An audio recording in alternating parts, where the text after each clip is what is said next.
आता आपण बघूया 36 जिल्ह्यांमधल्या 50 बातम्या।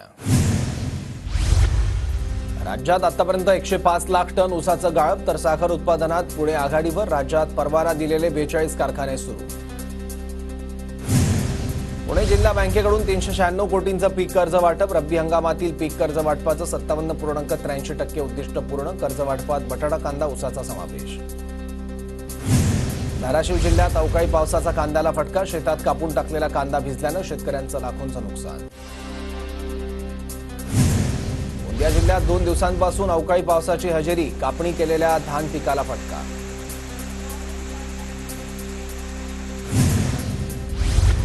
भंडाऱ्यात अवकाळी पावसाची हजेरी। शेतकऱ्यांमध्ये चिंतेचं वातावरण। मळणी करून ठेवलेल्या भात पिकाचं नुकसान होण्याची शक्यता। तर महाराष्ट्रात ढगाळ वातावरणामुळे मक्यावर किडीचा प्रादुर्भाव। शेतकऱ्यांकडून मक्यावर फवारणी। वाशिमच्या शेतकऱ्यांचा भाजीपाला लागवडीकडे कल वाढला। भाजीपाल्याला चांगली मागणी वाढल्यानं भाजीपाला लागवडीकडे कल।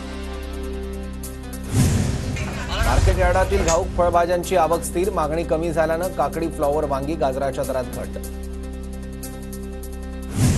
राज्याच्या विविध भागांसह परराज्यातून सुमारे 100 ट्रक फळभाज्यांची आवक। पुण्यातील गुलटेकडी मार्केट यार्डात सर्वच प्रकारच्या फळभाज्यांचे भावही स्थिर।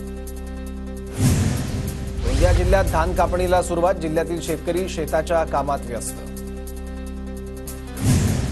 चाळीसगावमधील शेतकऱ्यांच्या केळीला थेट इराकमधून मागणी। शेतकरी रवींद्र पाटील यांच्या केळीची विदेशात निर्यात।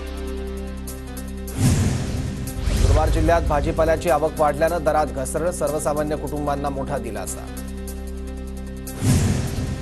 धुळ्यातील दोंडाईचा कृषी उत्पन्न बाजार समितीत मक्याची विक्रमी आवक। 2400 क्विंटल आवक।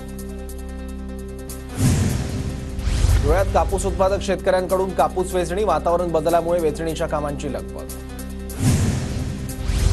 धुळ्यात दुधी भोपळ्याला चांगला भाव देण्याची मागणी। किमान 40 ते 50 रुपये किलो भाव द्या, शेतकऱ्यांची मागणी। नागपुरात निम्म्यापेक्षा जास्त शहरांचा उद्या पाणी पुरवठा बंद राहणार। टँकरनंही पाणी पुरवठा होणार नसल्यानं नागरिकांना पाणी जपून वापरण्याचं आवाहन। ठाणे, मीरा भाईंदर आणि भिवंडी, निजामपूरमध्ये पाण्यासाठी नवीन जलवाहिनी होणार। 1.5 वर्षात काम पूर्ण होण्याची शक्यता। पुण्यात थंडीचा जोर पुन्हा वाढला तर मागील 4-5 दिवस पुण्यातील किमान तापमान 20 अंशांवर असल्यानं उष्णता जाणवत होती। बेंगल चक्रीवादळाचा प्रभाव संपल्यामुळे मुंबईतील किमान तापमानात घट होण्यास सुरुवात। पुढील 2 ते 3 दिवसात किमान तापमानात आणखी घट होण्याचा अंदाज।